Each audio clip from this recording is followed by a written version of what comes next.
The Secrets of Star Wars is brought to you by the Star Quest Production Network and is made possible by our many generous patrons. If you'd like to support the podcast, please visit sqpn.com/give. Hi, this is Ashley Eckstein, the voice of Ahsoka Tano from Star Wars, and you're listening to the Secrets of Star Wars podcast.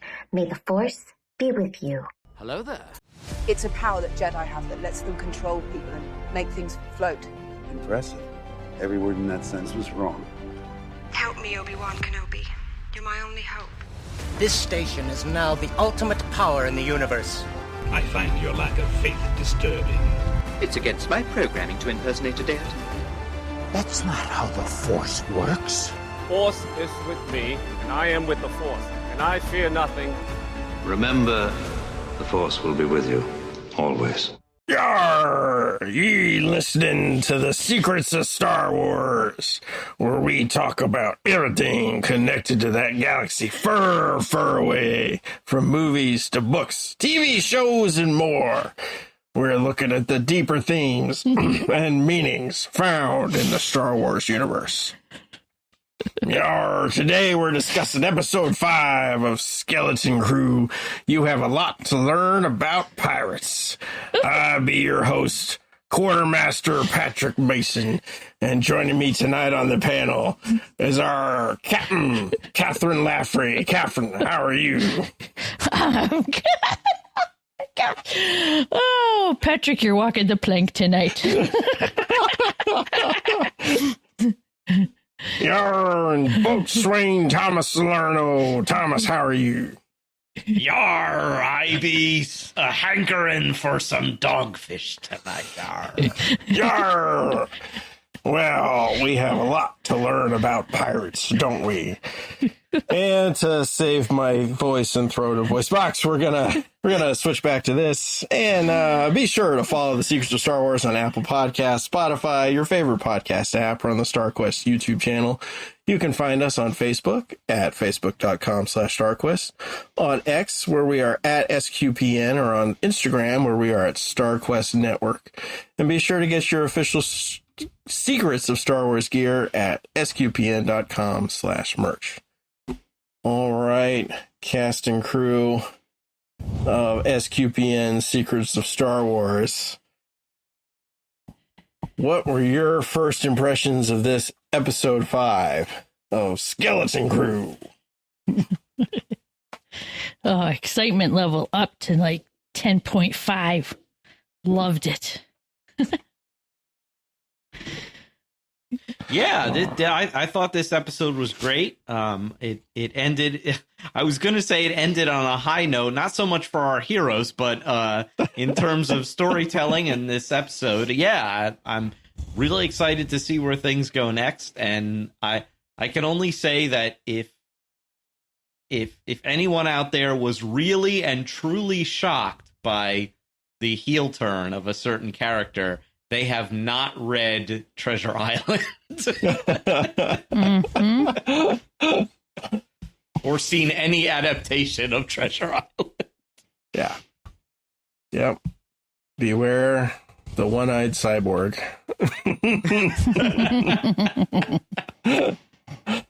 Yeah, I was good. I was glad to see that, since we've turned the corner, we're now on the downhill, right? So we've gone. We're 5th episode that we got answers to a lot of our questions, and we got them like right off the bat, and then we got to explore stuff about them. So that was great. I really enjoyed this episode. Still really enjoy the series. And so before we get into all of the wonderful things that happened, we'll do a little bit of a recap. I stole this from Wikipedia. So, do with that what you will. But, on Ad-Atten, the parents desperately try to send a message beyond the barrier, but this attempt is foiled. Farah admits to Wendell that they have to go behind the supervisor's back. The crew managed to restrain SM-33 and alter his programming to prevent him from turning on them. He reveals that the hidden treasure belonged to the famed pirate Tak Renaud, meaning that the ship they are on is the Onyx Cinder. Smee agrees to take them to his hidden base, which has since been turned into a luxury planet called Lapuna. Jod disguises the children as elders as they arrive on the planet, However, his former partner, Pocket, a freelancer, outs his location to Brutus. With help from the patron Cathalops, the crew make their way deep into Lupa's hidden caves, maneuvering through booby traps until they find Renud's hidden base. They find the coordinates to Adadin and learn that the treasure is a mint that creates infinite credits. When Fern reminds Jod of their fair reward he was promised, Jod, desiring the mint, challenges Fern for the captaincy, and with a cutlass to her throat, urges her to yield. After she does so, the children escape, and Jod picks up a lightsaber that was among the relics in the trove. All right, there's our recap. So, any specific thoughts about this episode and how it fits into like the larger plot that we've got going on? Thomas, I was happy to see. Oh, sorry. Kathryn. No, sorry, go ahead. Kathryn. No, go ahead, Kathryn. Hey, Captain first. No. I was happy to see the parents again and to get a little bit more feel for what they do day in and out. But right away, them sitting in the cubicles and the little handoff of the very old-looking data stick thing, I just had Lost vibes, like the show Lost. It just kind of had that, like, you know, we're stuck in the middle of this weird place that nobody knows where it is. It just, yeah, it felt like an episode of Lost almost at that moment. But I loved seeing the dad just trying to figure everything out and not think fast enough to put it in his pocket. You had pockets on the front of your jacket.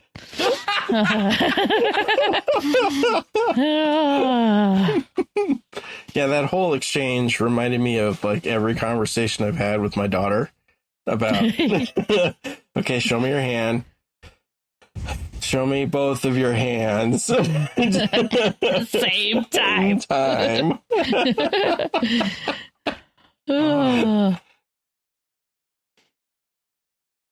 Yeah, I just liked the whole direction and setup of this episode. I wasn't on last week, so last week's episode was kind of like not that I didn't like last week's episode, but I sort of predicted most of what would happen in it. So I was and it seemed similar to other sci-fi setups I had seen. Like there were some Star Trek episodes with a very similar premise, but this episode I felt got back into full gear again, and it was especially with all the sort of dungeon crawly stuff that they did later. And I thought a very explicit reference to The Last Crusade. They have to do the penitent man will pass trick where you have to kneel or be beheaded. But except this or be time an innocent little child.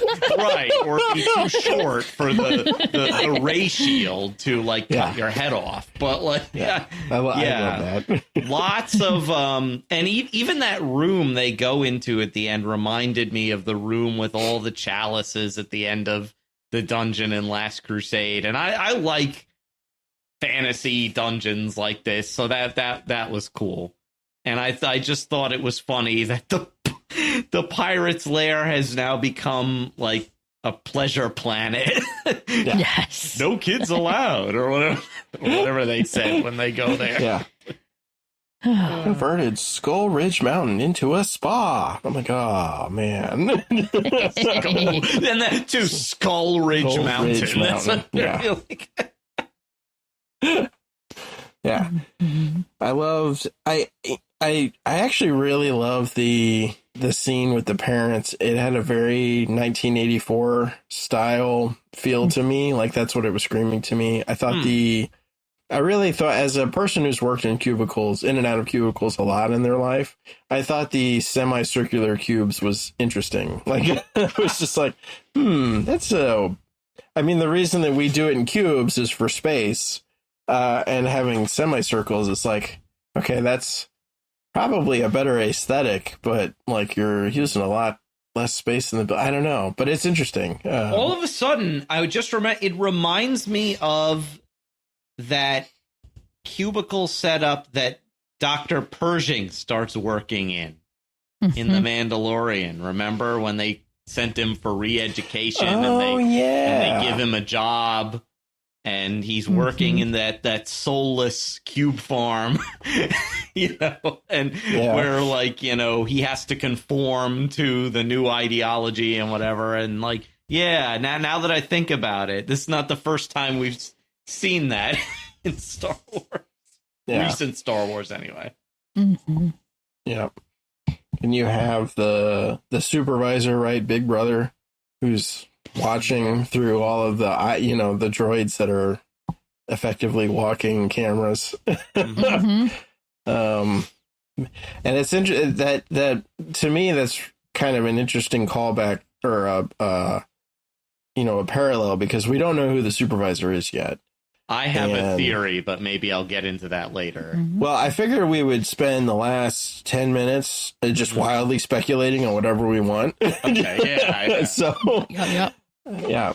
But, I kind of like that hasn't been revealed. There's a lot of stuff that still hasn't been revealed. But I liked this the parents trying to find their kids and not taking no for an answer, and it being sort of a thing. So I really enjoyed that scene. I know it feels almost like it's from a different episode. Right. Because it happens at the front there. So, but then we're back on board the ship, and we've got Smee tied down with ropes. with ropes. With regular rope. Not even like a cable or something. Yeah. Rope. That just took my distrust level way to the top. I'm going, he knows ropes are not going to hold this thing down when they turn it on. He knows. I did not like the man for that. Jod was just hit the creeper level hard again. Long Jod Silver. Long Jod Silver, yeah. Yeah, that's why I'm it's I saw people, freaking out over the heel turn, and I'm like, but it's Treasure Island. Of course he does.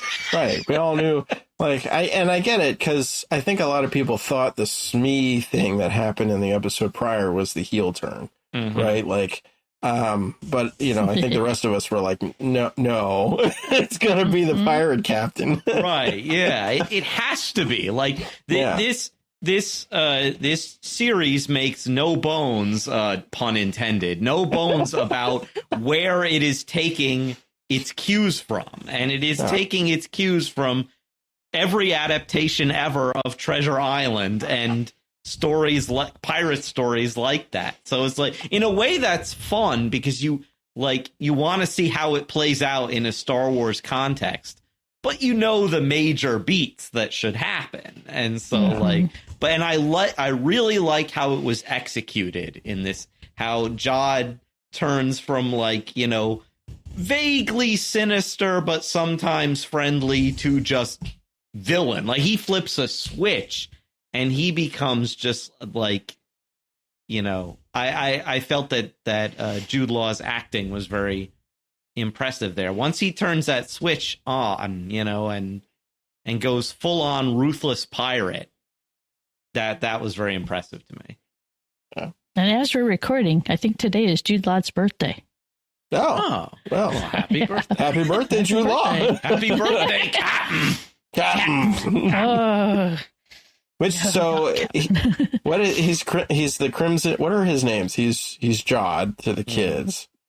Crimson. And he's also Jodwick. Oh. Yeah, Jodwick Zank and Crimson Jack and Silvo. Crimson Jack. Silvo. Dash Zenton. Yeah, Zenton. Dash Zenton. That was the new one from this episode. It's almost as if he gets a new name every episode. After we meet him. What I think what I loved about the turn for him is you can tell right when he finds out that it's the Mint, you can tell he just sort of sighs. He's like, okay, now I have to do this. Really? You thought it was a sigh like that? Well, it's hard to tell because he has his back to you. Yeah, but at the same time, when they show his face right away, it's that look of like, I have this. You know, like earlier when you had 33 telling the story and the captain, he's telling about how the crew got that money fever, treasure fever. Mm-hmm. And I felt like at that moment, Jod had treasure fever bad. And I was like, oh no, he's going to do something really evil right now. And then he did. Yeah, he did. But also, like, and the other thing I like about it is right before that. So you have the two scenes. The scene right before that is the acid pit, right? And so, you know, he tells them, you know, what a pirate really treasures is treasure. You know, they figure that out. Like, that's what we have to learn about pirates, right? And then they throw the treasure and they go down and whatever. And then he refills the place with acid with a whole bunch of people in there. Yeah, right. All those side characters be dead. You know? Yeah. Well, and I really wonder about that. I'm wondering how many had, like, you know, jetpacks or whatever they could get out of the way quick enough, and who you know. I really hope Steve Urkel's alive. Yes, I really do. Yeah. He still needs to say, "Did I do that?" in a pirate voice. And if he doesn't, it'd be a huge missed opportunity. Yeah, the worst. And the look on the kids' faces when that happened. Those kids did a great job acting complete terror. Yeah. Because, half of them look like they pissed their pants. Yeah. And then, but right after that, like when he decides to challenge Fern, he makes her give up. Like he says, you have to say it. Like he doesn't kill her. Like you can tell there's still something in there that's like, okay, I can't, like, I'm not going to kill these kids, right? I'm going to make her say it and not actually kill her. And you could juxtapose that with the pirate captain we just met, who probably would have been fine, you know, killing them. And so I think that's the interesting part about Jod's character, which is, I think, just another, you know. But he hit her hard in her mind. Oh, yeah. He verbally, mentally abused her because earlier on when they had 33 tied down and she goes, "You're afraid to turn him on." And he looks at her and he's like, "You're afraid." And he played off of that right to the end. Even his screaming, ranting moment when they were in the suite. I was like, yeah, he was getting scary on those kids in a big way. Yeah. Well, and he has that scene with, I think it's Wynn, right? Oh, yeah. When Wynn runs off crying, and he's like, basically he gets overwhelmed. It's just too much, and I can't do this, and this is not the sort of adventure, and I miss my dad, and it comes out that his mom is, you know, and Jod finds that out, and he's like, he does that sigh thing again. Like, I have to do something now. And he goes back, and like, it's like the worst speech ever. Like, he parrots Jedi ideology, but he twists it in his own, and that'll get back in later into my theories and stuff. But it's like, when he says, you know, like, oh, all that stuff, your parents, everything, it's just attachments. Get rid of it. And I'm like, forget about it. Right. Yeah. It just says forget about it. Forget about it. Yeah. And then he says, you know, the famous line from Qui-Gon Jinn, your focus determines your reality. And which was a mistake for Qui-Gon Jinn to say. Yeah. I'm sorry.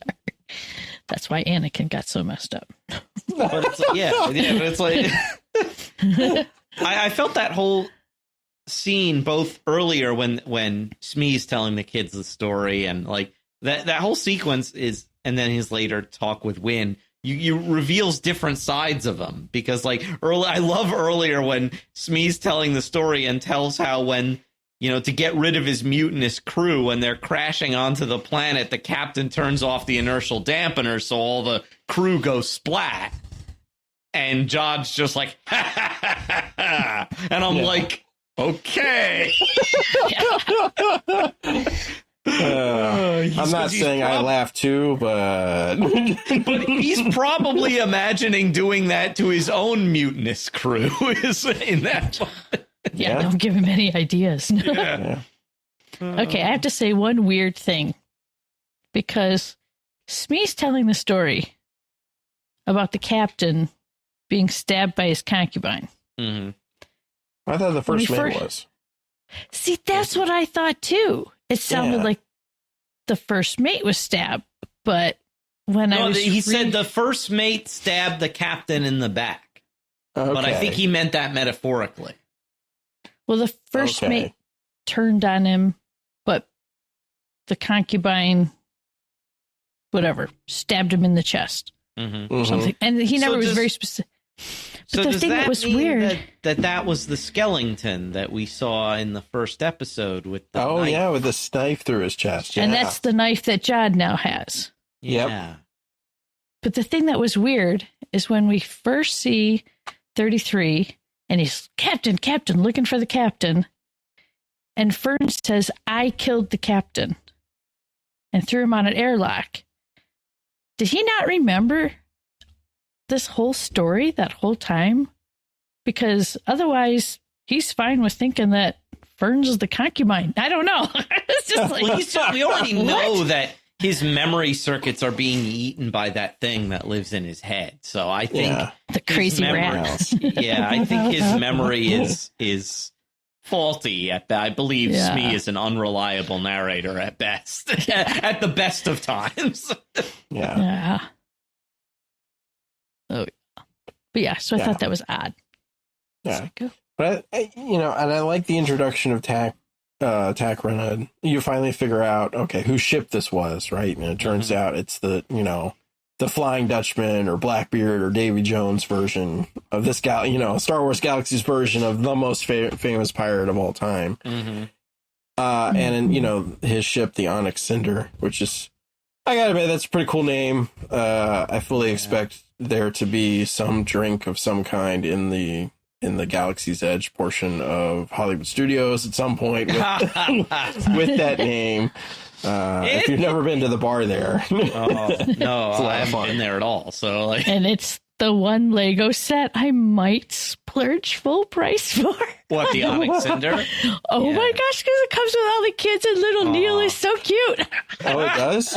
I didn't even know there was a Lego set yet. Yeah. Oh, yeah. That's how the name got leaked a couple weeks ago. The Onyx Cinder name got leaked. And I guess it's up there with it's so cool. It's up there with some of the best real life pirate ship names. Like Blackbeard's was the Queen Anne's Revenge. Ooh. So Onyx Cinder is up there, I guess. Yeah. But like you said, it does sound like a cocktail. Yeah. Yeah. But I like how to be a smoked one. Right, yeah. With Okay, now I'm thinking of what the ingredients would be. What else is in the Onyx Cinder? Yeah, well, somebody start that on Discord. We'll figure it out. Yeah. Oh, yeah. Yeah, I like how excited Jod is. Right, he's like, this guy's the greatest pirate who ever lived. And he's going on. He's basically geeking out. Right, he's fanboying. Like, I'm on his ship. I'm on the Onyx Cinder. Oh, my gosh. And then he has the Smee tell the story, and then he gives this advice. I kind of felt bad for parents in the audience because, they drop that bomb, what's a concubine? And then they move on, and I'm like, oh, great. But now the parents in the audience have to explain it because they didn't. Yeah, because my daughter immediately went, yeah, what is a concubine? I'm like, watch the show.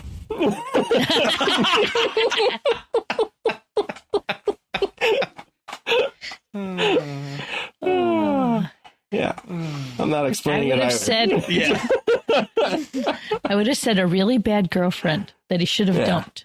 That's kind of what I was thinking. Like, if I had to do that, what would my explanation be? And it was kind of like along those lines. Yeah. Yeah. So, what did we think of of Skull Ridge Mountain / Spa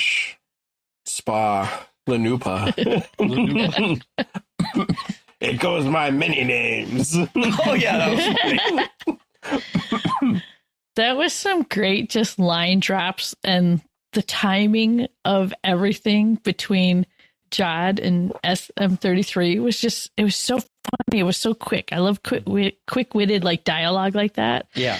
And that just, it cracked me up. Or was it KB who points out the ships like, wait, they're here? And they're like, those are pleasure cruisers. Right, yeah. Like, you know, what does Smee say? Like, oh, like, he calls them, he describes them in some awful terms, and Jod's like, no, those look like pleasure yachts. Yeah. Scurvy dogs. Here to pick a fight. I'm like, no. No. It almost reminded me of the scene from Empire Strikes Back where the Falcon's trying to get into Cloud City and the cloud cars come up next to them and there's the back and forth. No, I don't have a landing permit. You know, it's kind of like that because they're like, do you have a reservation? And John's like, sure we do. Yeah.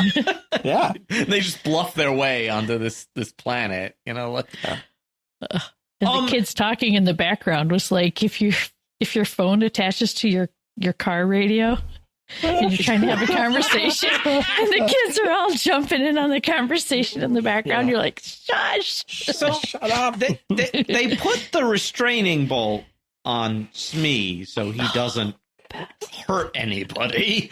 But have restraining bolts always do that where they shock you? I just thought that they stopped the droid from running away or from disobeying your orders. I didn't know that they like shock the droid whenever it thinks of disobeying. Like, that seemed new.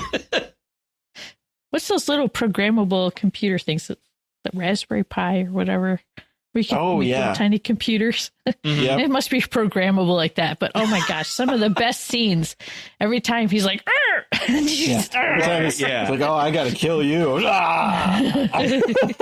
do you mean I won't be able to be violent? Come back here. Or when he's all upset with the hostess, supposedly built by pirates. Yeah. What do you mean supposedly? It's not legendary. So we also know that he's like how do you say, like he's not an off the shelf kind of droid, because he says he was manufactured on this planet. So he's kind of a do it yourself model, or he was a stock droid, but the pirate captain had an aftermarket kit and like modified him or something. But yeah. Kind of he looks like he's got some good upgrades. Yeah.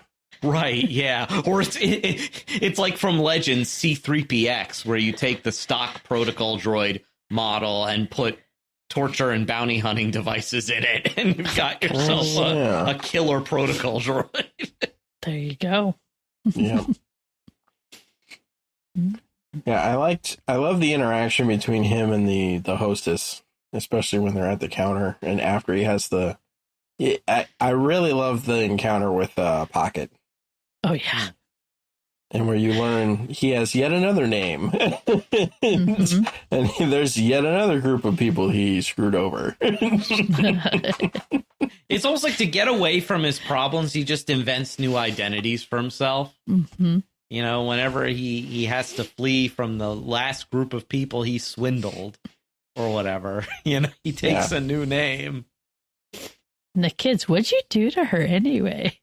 Neil, just say sorry. Oh, yeah, that was funny. Why don't you just say sorry? Yeah. I like how he's frustrated by all their questions, too. You know, like, it reminds me of a cartoon episode I saw once where a substitute teacher has to deal with this barrage of questions and slowly goes insane. And the kids at one point are just like, why can't you answer all our questions? Yeah.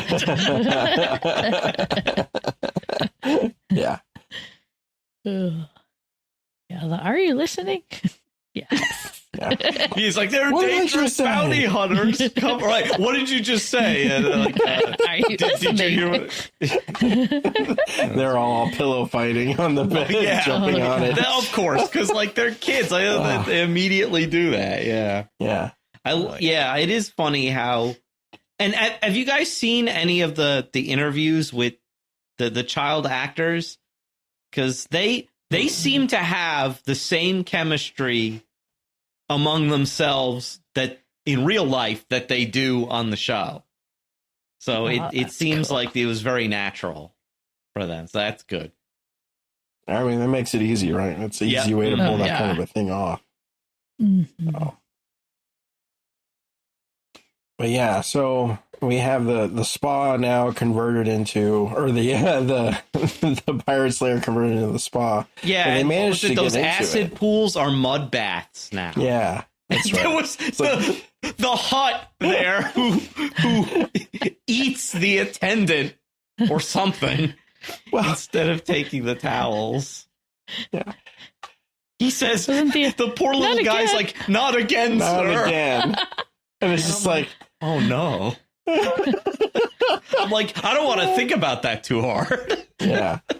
Yeah. How many times have you been spit out? Ugh. Right. Well, that reminds me of from the book of Boba Fett, one of the twins who had that little creature that she was using as to wipe the sweat from her brow, or the hut slime or whatever it is. Like, so huts have no problem using other sentient beings as like toiletries or whatnot.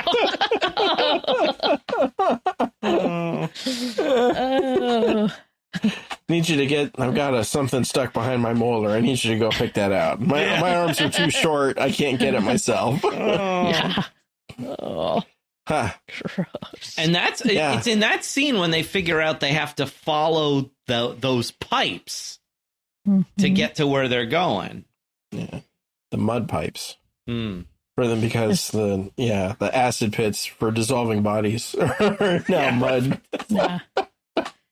Interesting seeing the banking clan and the huts all hanging out.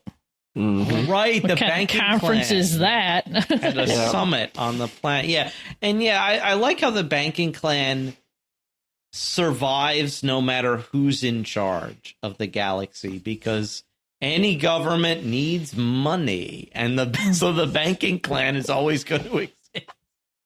Yeah. Mm-hmm. I saw on, don't remember which podcast it was, but somebody was pointing out the lettering that was on the wall that Jod wanted KB to record. And they said that it was a type of Sith writing or something like that. Huh. And supposedly after, not to mention, what was that show I didn't like that was just out? Acolyte. Acolyte, yes. That they had a cat, or what's his name? Darth Plagueis. Darth Plagueis, and he was from the same species as the banking clan. Mm-hmm. And so it's like, oh, okay, is there a connection there? Don't know. I mean, that just makes sense to me that the banking clan would be evil at its root. It turns out we use we have two versions of script that we use here at the banking clan: the Sith alphabet and the Black Tongue of Mordor. You can take your pick. And I find that interesting too, that they should appear, because especially when it's revealed later that At-Aten is a mint for the Old Republic. Mm-hmm. And the banking clan was all in charge of the Old Republic's finances and stuff like that. So I'm like, are they going to come back, or did they just they couldn't have dropped that for just like no reason? Like, so I don't know. Yeah, that does feel like it probably has some kind of connection. Yeah, I protest their later assertion that the mint can create infinite money, because I'm like, I don't really think that's how that works, because if you're a mint that's minting like hard specie, gold and silver are not infinite, and you will eventually run out of it. And and the children should be able to tell you rather quickly that if you flood the market with all of this money, it will devalue it rapidly. You get inflation. Yeah. Right. That's probably like a third grade level concept they teach on Ad-Adden, I would imagine. Kind of that first lesson they were learning. Yeah. So, but yeah, we make it into the depths and we find the symbol. And what did you guys think about the giant Cthulhu being? Well, that was funny. Who was taking a bath? I need to know more about that character. Yeah, exactly. What's the story? Yeah. It's like they even made his name sound like Cthulhu. I don't know. Cthulhu, yeah, it's like a gag, yeah. Yeah. And he wants to hear stories, which I thought was a pretty good... I don't know. It felt very Tales of Arabian Nights-ish to me, the whole, hey, tell me the story. Oh, yeah, that's right. Okay. I was wondering if he wasn't like the creature in Rogue One that could, the way he would smell and know that Jod was up to no good, or that you kids are okay, because he kept smelling. Oh, you think he was like that monster, the one that wrapped his tendril around. Right? Yeah. Oh, yeah. Galit will know the truth, but I think that was like a different monster. It didn't look as friendly as this one.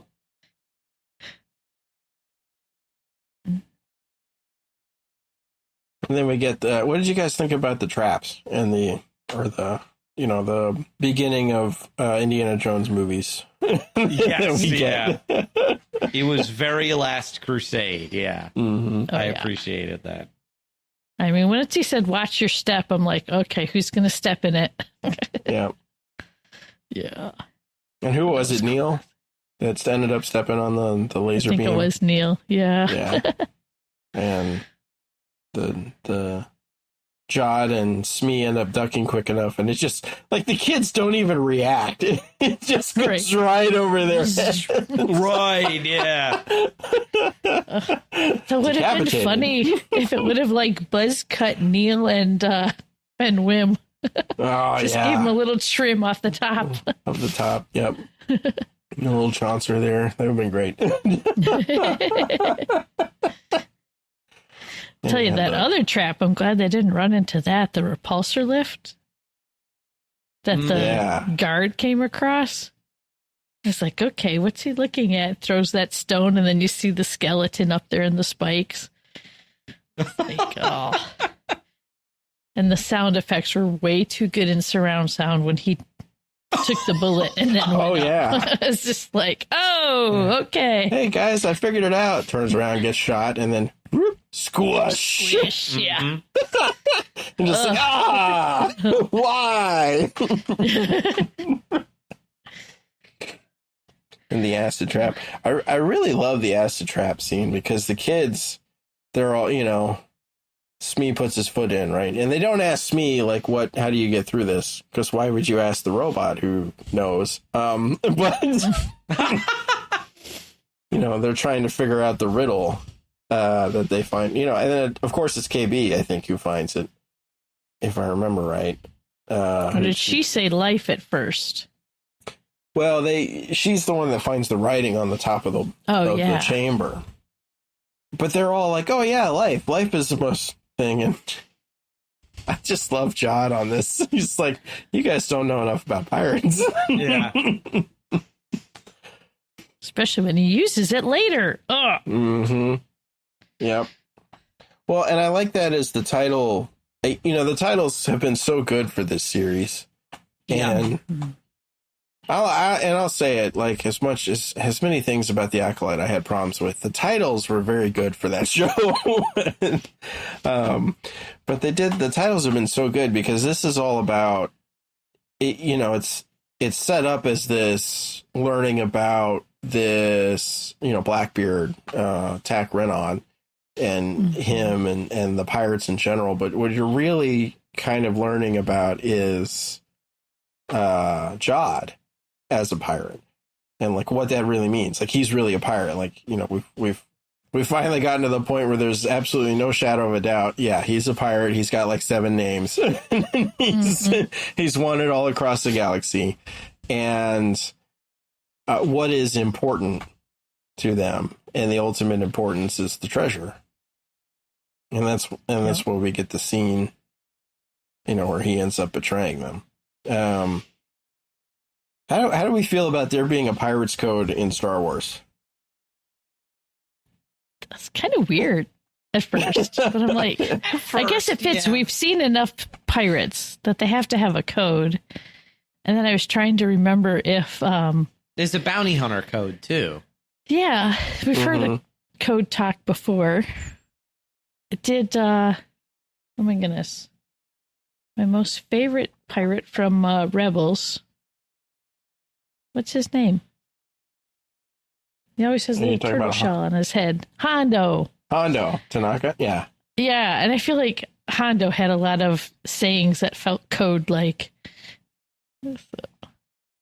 We talk about, you know, my mom always said, you know, 1 hostage is good, 2 is better, 3 is much better, you know. I remember that, yeah. But you get the challenge for the captain, and Smee just goes along with it. Like, oh, yep, no, this is pirate code. This is I've got to uphold the code. I can't protect you, Fern. I thought that was really. I was like, oh, pirate code. So I'm wondering how much of the code is equivalent to the pirate code in all the Pirates of the Caribbean movies. Right. I don't remember any of the code from that. So. Can they yell parlay? Yeah, parlay. Oh, right. Of course. Yeah. It's more of a guideline, really. I love the treasure trove, the way it was laid out. And when we first stepped in, because that took me to my other great enjoyment of Treasure Island is Treasure Planet. Mm-hmm. And that was Flynn's storehouse in the centroid of the mechanism. Yep. It's like, yep, just like that. Down in the bowels of the mountain, and it's down in the planet. And then just to see how much was there, knowing that Captain's not there. So, you know, hoarded it all away, locked it up. No one has access to it. Well, except for now. But it was fun. And Neil's little boo moment from Aladdin. Right. Yeah, did anybody else get Cave of Wonders feel as you went in, especially with Jod? Jod's like, don't touch anything. What are we looking for? A data port. What are we looking for? He's like, could be anything. Did you notice that statue that Neil was looking at? It kind of looked like his species. It had a trunk and was vaguely elephant shaped. And I'm like, like, again, I don't think they just put that in there like randomly like that. So I think that's gonna, Neil will somehow be much more important later. Yeah, I think Neil's probably secretly the hero of this whole thing. The whole thing, yeah. Of the whole thing. You know, I think we're supposed to sort of think Wynn is, and he's got his moments and all, but especially with the lightsaber in this. But I think Neil's probably going to end up being our actual hero at the end of the day. Right. Anyone else think that hilt had very High Republic vibes? Oh, yeah. That lightsaber hilt with the gold and the chrome plating. I'm like, okay, that's been there for a while. That's hundreds of years old. Yeah. Yeah, that was pretty cool to see. What really got me was the throne. Oh, yeah. The way that was laid out and looking at the skeleton, like the skull was basically what was there. And that is that same species as Hondo. Oh, the weak way. Yeah. Yeah. Oh. Because it had like the slightly slanted eye sockets and the jaw spikes. I was like, okay. Oh, so is the captain a weak way? Right. He's attack running on Wikipedia is listed as a weak way. He is. Oh, really? They gave it away already? Well, like the only information we've got is this episode, pretty much. Right. So, and that's everything on that page on the Wikipedia is just quotes from this episode. Okay, yeah. So, okay. Because we don't get to see his face. Right. The hollow image is distorted. And they're like, what's wrong with the picture? Like, that was funny. So I was like, shut up! Yeah, shut up, I'm trying to listen to it. It's such an adult kid thing. Oh, yeah. Yeah. So, I mean, that's what I was doing all throughout the episode with my children, because they would start making comments and be like, be quiet, I'm listening. Or that's like my younger brother and I, where I start talking and he's like, be quiet, I'm trying to hear the show. Because as I've mentioned before on these, I have a tendency to talk at the screen if I'm excited. So you were gabbing a lot for this one, then. I think, yeah, especially when like I started noticing stuff. I'm like, hey, that's just like, yeah. So that's if he's a weak way, that throws one of my theories into doubt.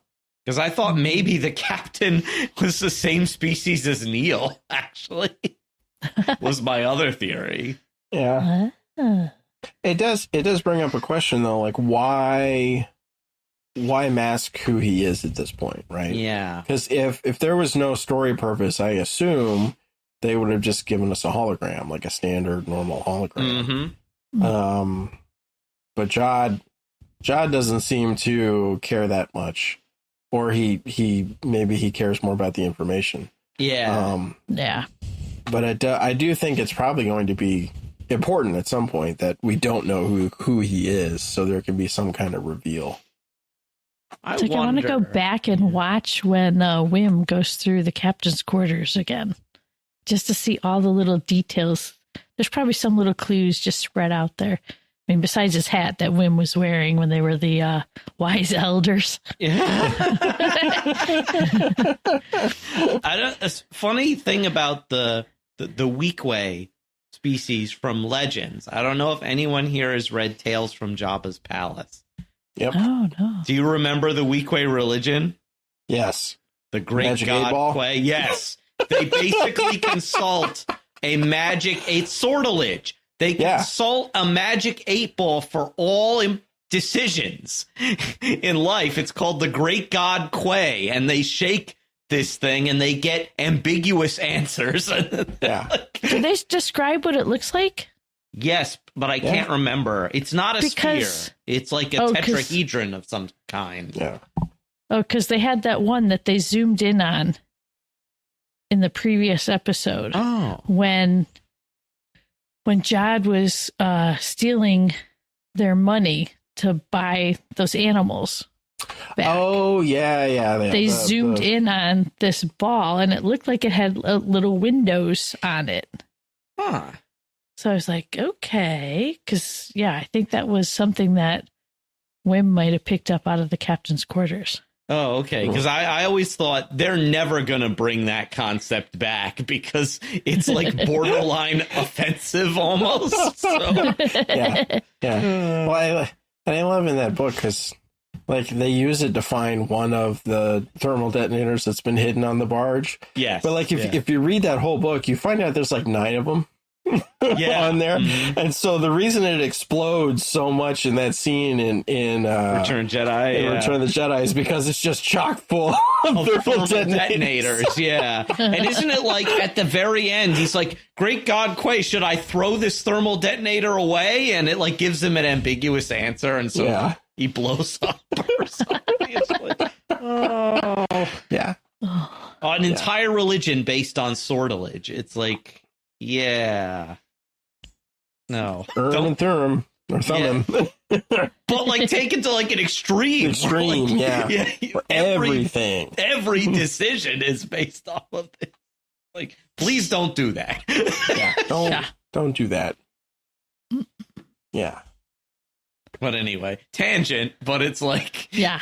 I feel that sometimes, like, in canon Star Wars, they have flattened out some of these alien races and standardized them and taken away some of the interesting cultural bits that were there in Legends sometimes. So, yeah.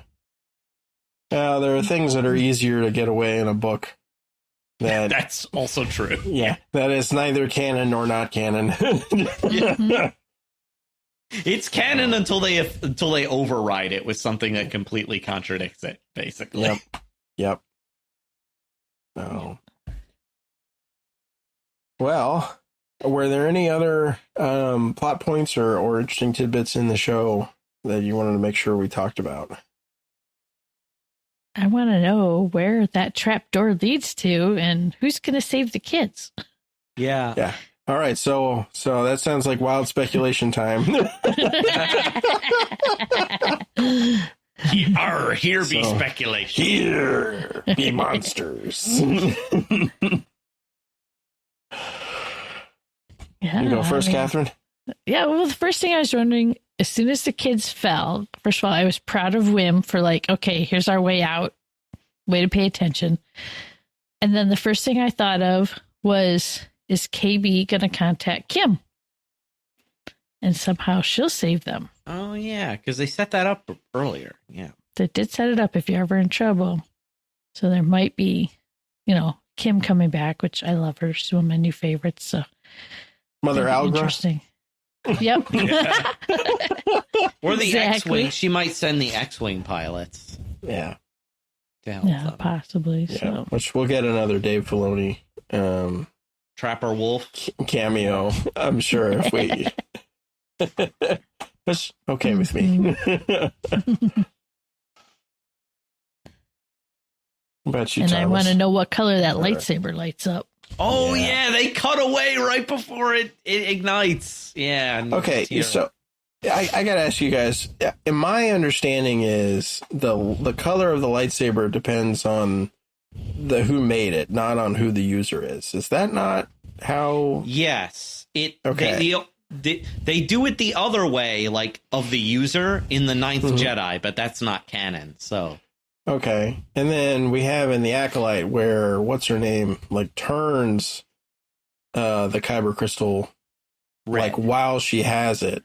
Yeah, she bled it while she ignited it. Right. Yeah, that only applies to like the red. You can turn it red, but you're like.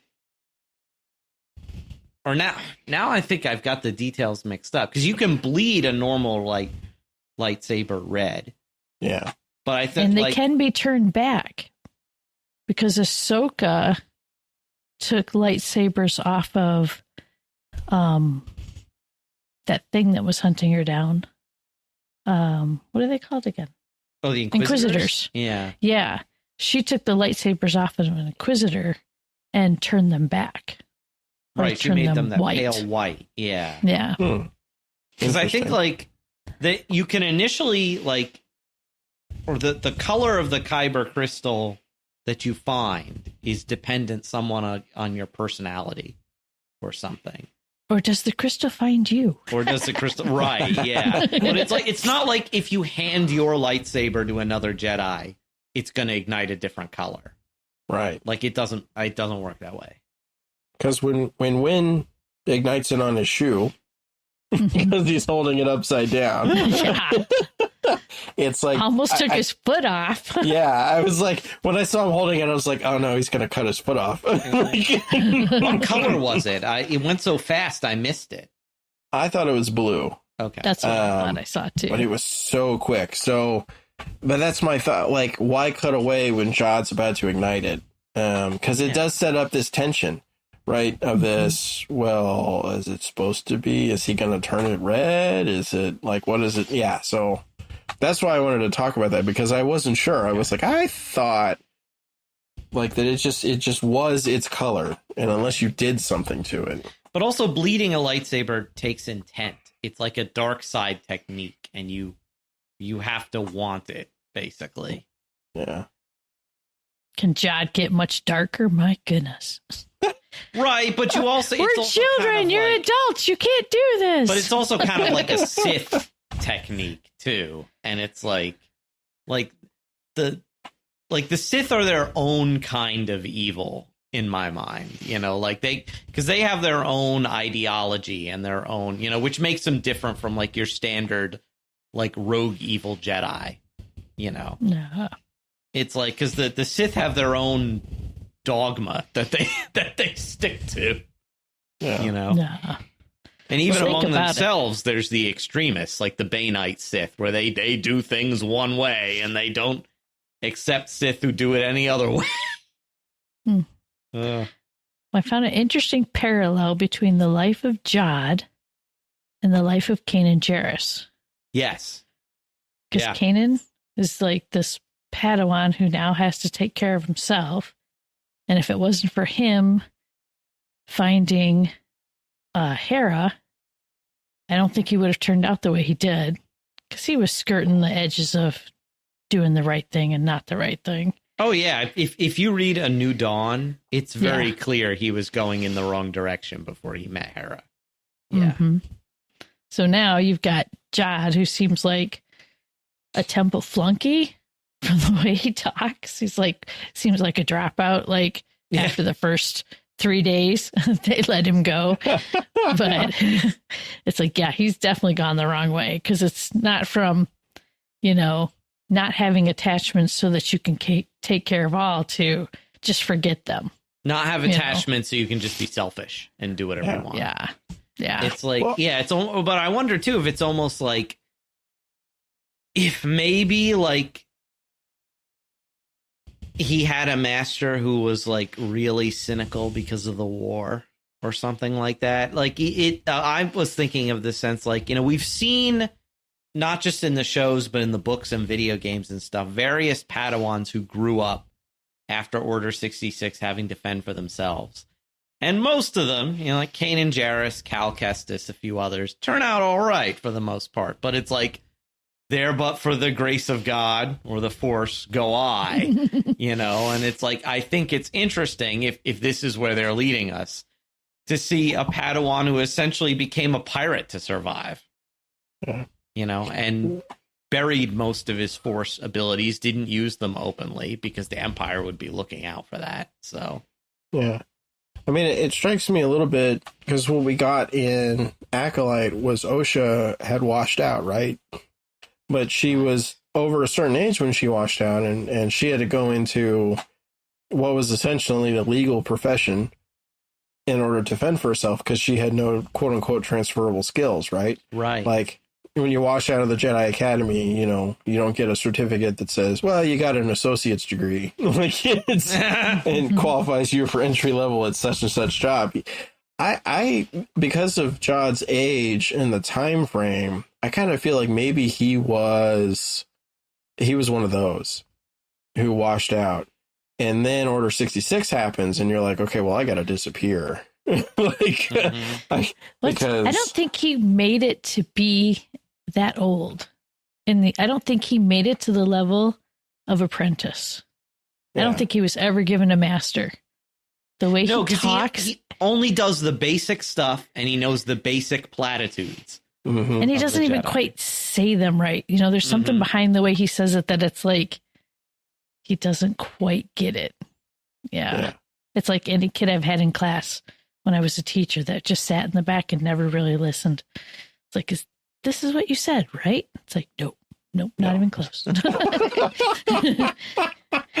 You're using the words, but it's not even close. No. You have the words, you do not have the meaning.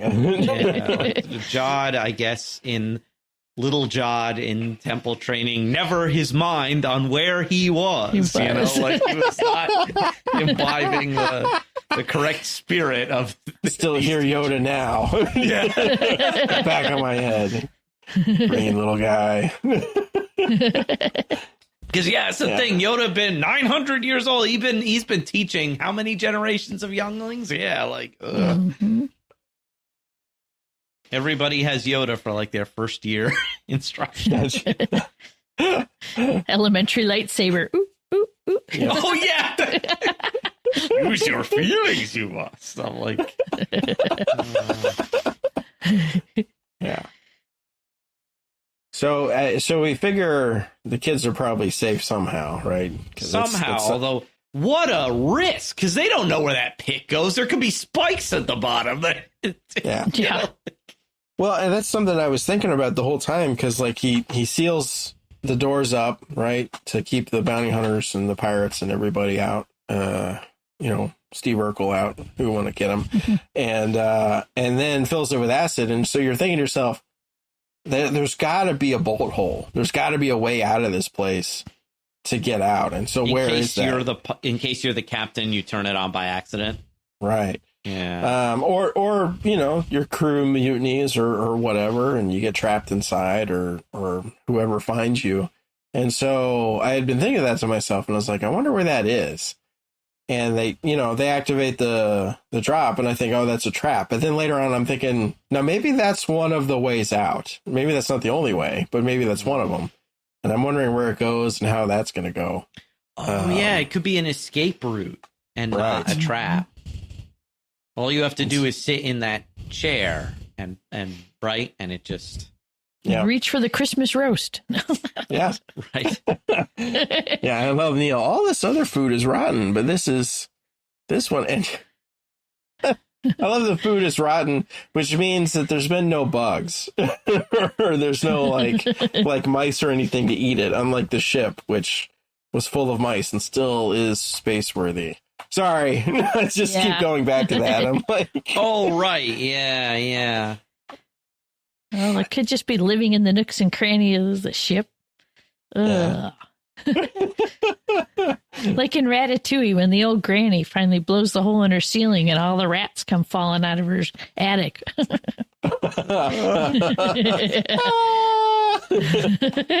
Yeah.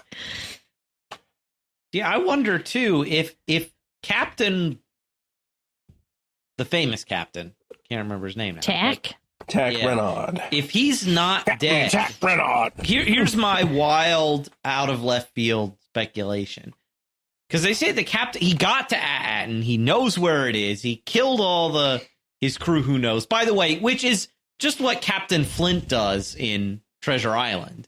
Yep. He kills all the crew who know the location of the treasure. But anyway, so if he got to Atten, I'm wondering, is the supervisor the captain? Right. Did he survive? Yeah. Did he survive and has now taken the place and is just retired? Because if you live on a planet with supposedly endless money, you don't need to be a pirate anymore. You could just retire and live it up on this planet where you can make people make more money for you. Although, what would you then do with all that money? I'm not quite certain, but right. That's always a question mark. Like when you have... when you have treasure fever, it's get more, right? When you're smog, it's always, well, I want a bigger hoard. Yeah. But if you're actually in any way reasonable, you will hit a point where it's like, well, I guess I retire. Right. I just, I go fishing every day. I don't know, because I can.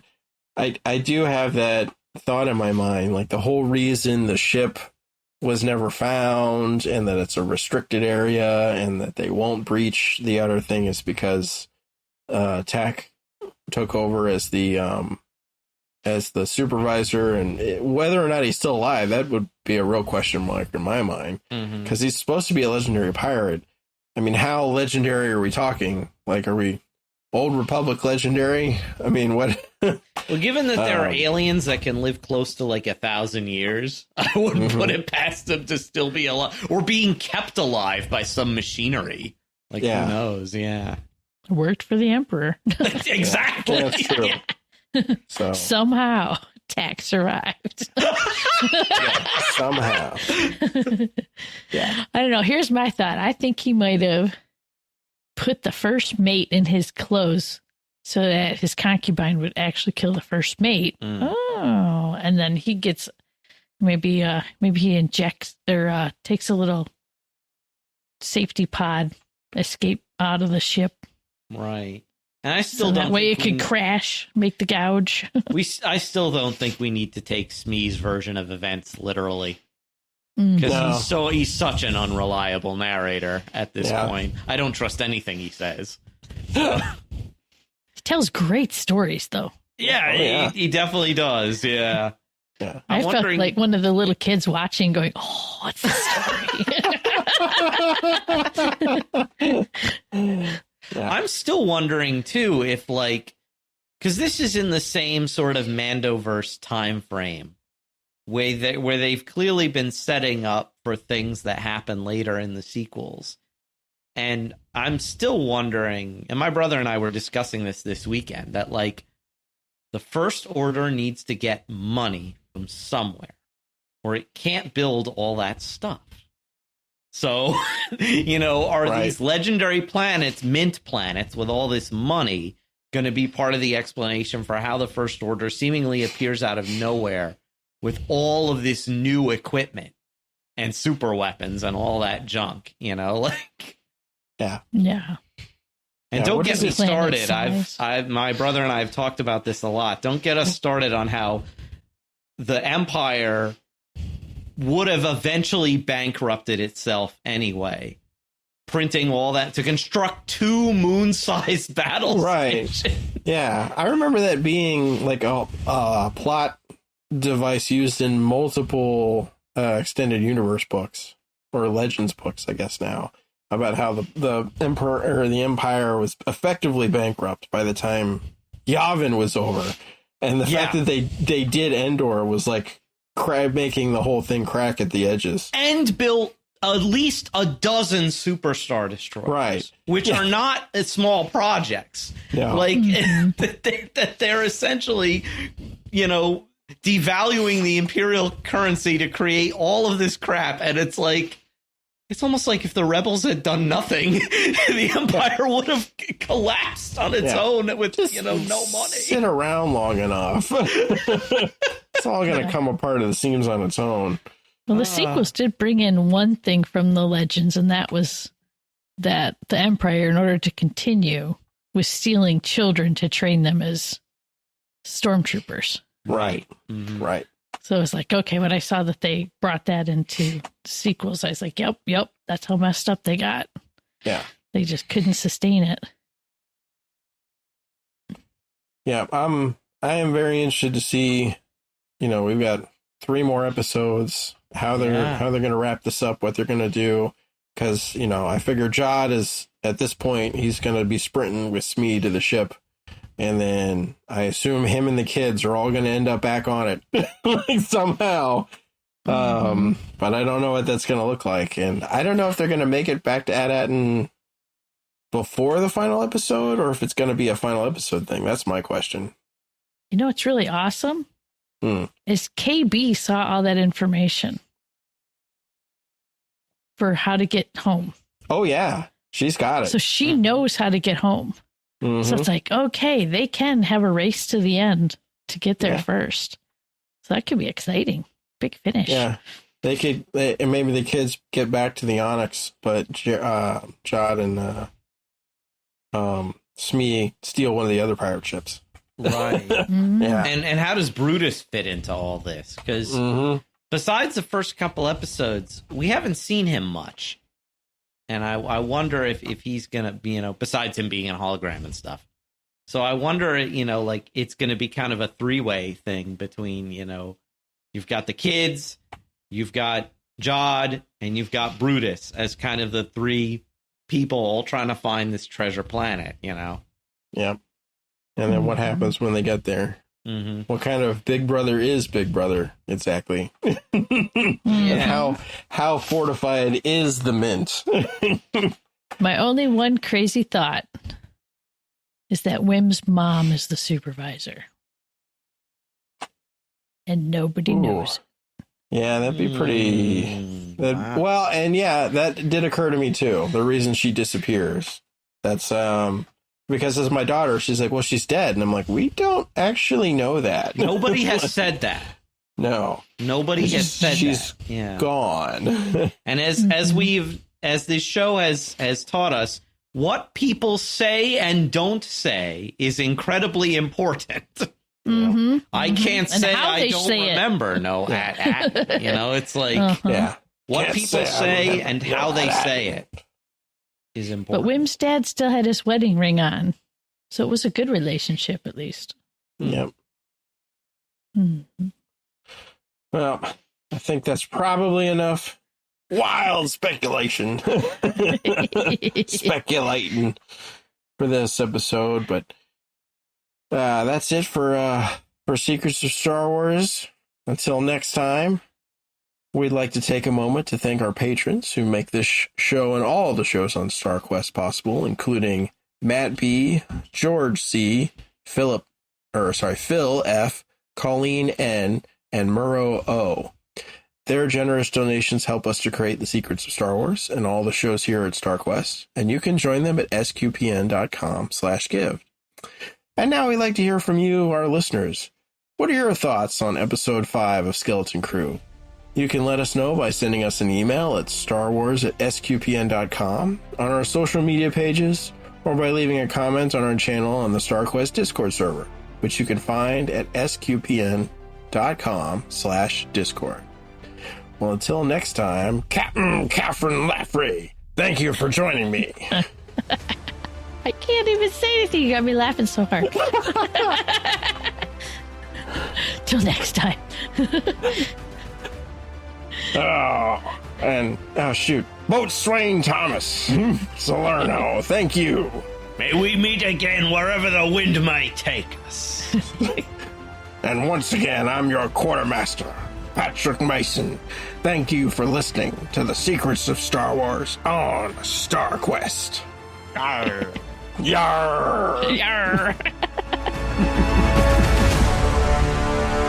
Here's another show on the StarQuest network you're sure to enjoy. Vatican II in a Year. Find it wherever fine podcasts are found or at sqpn.com/Vatican.